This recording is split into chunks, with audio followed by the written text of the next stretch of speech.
अस्सलाम वालेकुम। मेरा नाम है Bilal Shadani. I am a British trained psychotherapist और मैं मेंटल हेल्थ के दायरे में काम करता हूँ। आजकल एंग्जाइटी और डिप्रेशन में काफ़ी बात हो रही है, जो मुल्क के हालात हैं और दुनिया के हालात हैं। तो इस पे कुछ चीज़ें हैं जो काफ़ी मिसकंसेप्शन की तरफ चली जा रही हैं। There is a lot of misconceptions anxiety, depression और मेंटल हेल्थ के बारे में। पहली बात ये है कि जी एंग्जाइटी और डिप्रेशन में फ़र्क क्या है। एसेंशली इन दोनों में काफ़ी फ़र्क है, बट फॉर लेमन पर्पसेस एक बड़ा आसान सा एक टेस्ट होता है कि जी पहली बात ये कि दोनों क्यों होते हैं। एक तो ये है कि जी टेंशन, स्ट्रेस, और दूसरा है एक सवाल जो शुरू होता है अगर, व्हाट इफ़। डिप्रेशन के सिम्टम्स के लिए टिपिकली वो तब पैदा होंगे जब आपका ये जो अगर वाला सवाल है पुरानी बातों के मामले में। फॉर एग्ज़ाम्पल, अगर ये किया होता, अगर ये हुआ होता, अगर इस तरह नहीं किया होता, ये टिपिकली आपको डिप्रेशन की तरफ लेता जाएगा। ऑल्टरनेटिवली, अगर आपके जो अगर वाले सवाल हैं वो फ्यूचर बेस्ड हैं, देयर इन द फ्यूचर, तो क्या होगा, अगर ये किया, अगर इस तरह हुआ, अगर इस तरह नहीं हुआ, ये आपको एंग्जाइटी की तरफ ले जाएगा। छोटी सी बात पे इतना बड़ा आपका डायग्नोसिस बन सकता है, लेकिन सिर्फ इस पे अकेले आपका डायग्नोसिस नहीं बनता। इन चलें वो दूसरी बात है। एंग्जाइटी और डिप्रेशन का हल क्या है? टिपिकली लोग सोचते हैं कि जी सिर्फ दवाइयों के साथ होता है। ये बिल्कुल गलत है। एंग्जाइटी एंड डिप्रेशन जो हैं दोनों आपके प्राइमरीली सोशल इश्यूज होते हैं। प्राइमरीली केमिकल भी होते हैं, लेकिन वो कम होते हैं। पाकिस्तान में इस वक्त में, जब से मैं यूके से वापस आया हूँ, अभी तक जो मैंने देखा है, डिप्रेशन जो है वो ओवर डायग्नोज और ओवर मेडिकेट हो रहा है। मतलब कि जी बहुत ज़्यादा लोगों को नज़र आ रहा है कि जी डिप्रेशन है और बहुत ज़्यादा दवाइयाँ दी जा रही हैं। बिल्कुल इसकी ज़रूरत नहीं पड़ती। क्यों? क्योंकि जिस तरह मैंने अभी कहा है कि जी इट्स अ सोशल इशू। अब सोशल इश्यूज़ में अगर आप दवाई खाएंगे फिर तो आपका केमिकल इशू बन जाएगा और अक्सर दवाइयों की ज़रूरत नहीं पड़ती। अब सवाल ये होगा कि जी सोशल इशू का सोशल हल होता है। बात तो बिल्कुल सही है, लेकिन इसमें थोड़ी सी और समझने की ज़रूरत है। क्योंकि पहली बात यह है कि दोनों में जो अगर का सवाल है वो क्या करता है, खौफ पैदा करता है, डर, फियर। अब खौफ क्यों पैदा होता है इंसान के दिमाग में? दो वजह हैं इसकी। एक, सबसे बुरे अंजाम को आप सच मान लेते हैं, ऑब्जेक्टिव ट्रूथ आप उसको मान लेते हैं। और दूसरा, जहाँ पे सारे आपके मसले शुरू होते हैं, सबूत के बगैर। खौफ जो होता है वो हर वक्त सबूत के बगैर पैदा होता है। तो फिर सवाल ये बनता है कि जी जब सबूत नहीं है, आपने किस तरह सच मान लिया है? मिसाल के तौर पे यूथ में जिस तरह अक्सर आजकल हो रहा है, पेपर में फेल होंगे कल। यार अभी तक सारे आपने क्लास लिए, असाइनमेंट्स दे दिए, ट्यूशन ले लिया, सब कुछ कर लिया है, आपके पास क्या सबूत है कि आप कल फेल होंगे? नहीं है। लेकिन वही बात है कि दिमाग में सच बना लेते हैं और फिर एंड में क्या होता है कि जी मार्क्स ऊपर नीचे हो जाते हैं इसी खौफ के पीछे। अब मसला इसमें एक और है कि ये जो खौफ होता है इसको ख़त्म किस तरह करते हैं। टिपिकली अभी जिस तरह मैंने कहा है, सबूत आप ढूंढें, लेकिन कभी कभी ये होता है कि वाकई में खौफ के साथ सबूत होता है। जिस तरह बीमारी में होता है, सिम्टम्स हैं, सब कुछ है, पता है आपको, लेकिन जब खौफ सच साबित हो जाए तो इसके साथ भी आपका हल भी पैदा हो जाता है उसी वक्त। आपको पता है अगर बीमारी है, फलां बंदे के पास जाओ, ये दवाई खाओ, हल आ जाएगा।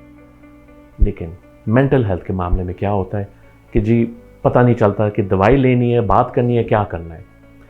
इसमें काफ़ी हमारी यूथ में मसला ये होता है कि जी नहीं, हमने नहीं जाना, हमें पागल बनाया जाएगा। मसला ये है कि देखें, पागल वो इंसान होते हैं जो हल नहीं ढूंढते। अगर आप हल ढूंढ रहे हैं, जहाँ पे भी आप जा रहे हैं, फिर आप पागल नहीं हो सकते। और ये जो पागलपन वाली बात है, एटलीस्ट हमारे लिए कोई पागल नहीं होता, कोई भी नहीं पागल होता। It's not a word we use. पागल हम नहीं इस्तेमाल करते। लेकिन अनफॉर्चुनेटली अब क्योंकि मेंटल हेल्थ में काफ़ी मसले पैदा हो जाते हैं और काफ़ी बड़े बड़े मसले होते हैं, इसमें 3 किस्म के प्रैक्टिशनर्स होते हैं। एक आपका होता है साइकाइट्रिस्ट, जिसको हम डॉक्टर कहलाते हैं, वही मेंटल डॉक्टर, दवाइयाँ दे के आपका हल निकालते हैं। दूसरे आपके होते हैं साइकोलॉजिस्ट। वो क्या करते हैं, वो डिग्री लेते हैं, दवाइयाँ नहीं देते, लेकिन वो उनका काम होता है रिसर्च में, आपके the study of human behaviour and society at large. वो रिसर्च करते हैं, वो टिपिकली क्लिनिक में नहीं आते। तीसरे जो होते हैं मेरी तरह साइकोथेरेपिस्ट, हम रिसर्च नहीं करते, हम दवाइयाँ नहीं लिखवाते, हम लोगों की बातें सुनते हैं, क्लिनिक में बैठते हैं और दवाइयों के बगैर हल निकालते हैं। हमारा काम ये होता है, टिपिकली मेंटल हेल्थ के कोई भी मसले होते हैं, आप शुरू करते हैं साइकोथेरेपिस्ट के साथ। अब पाकिस्तान में काफ़ी सारे लोग कहते हैं कि जी हम साइकोथेरेपिस्ट हैं।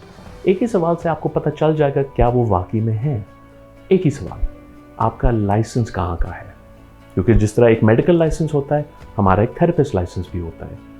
अगर कोई आपका प्रोफेशनल कहे कि जी हमारा लाइसेंस नहीं है या हमें ज़रूरत नहीं है, डिग्री है, तो फिर आप देखें वो साइकोलॉजिस्ट हैं, वो साइकोथेरेपिस्ट नहीं है। फ़र्क चीज़ है। क्यों? क्योंकि हमारे 2-3 साल की ट्रेनिंग होती है क्लिनिकल में। साइकोलॉजिस्ट की टिपिकली आपकी रिसर्च में होता है, एकेडेमिया में होता है। वो आपके रिसर्च करते हैं, वो आपके पेपर लिखते हैं, असाइनमेंट्स वगैरह इस तरह की चीज़ें करते हैं। टिपिकली वो क्लिनिक में नहीं आते हैं ट्रेनिंग के बगैर। लेकिन अब वही बात है कि जी ट्रेनिंग का आप पूछें, फिर लाइसेंस कहाँ का है? साइकोथेरेपिस्ट का काम होता है कि जी 45 मिनट्स 1 घंटे तक बात सुने, समझें, एक्सप्लोर करें आपके साथ और आपके मुताबिक एक हल ढूंढें। टिपिकली अभी तक जो सुना है मैंने कि जी काफ़ी लोग कहते हैं बेटा जाके नमाज़ पढ़ो। ठीक, कुछ लोगों के लिए ठीक होता है, लेकिन ज़्यादातर लोगों के लिए ये हल नहीं देता। हमारा काम होता है to provide a tailored regimen of therapy आपके मसले के मुताबिक। अब यही बात है कि जी it depends on you. Mental health की जहाँ तक बात है, एक चीज़ जो मैं सालों से कह रहा हूँ, it's okay to not be okay. कोई इसमें मसला नहीं है, क्योंकि देखें इंसान है आप, आपके भी बहुत मसले हैं। Everyone has issues. लेकिन शुरू कहाँ से होता है? आपसे।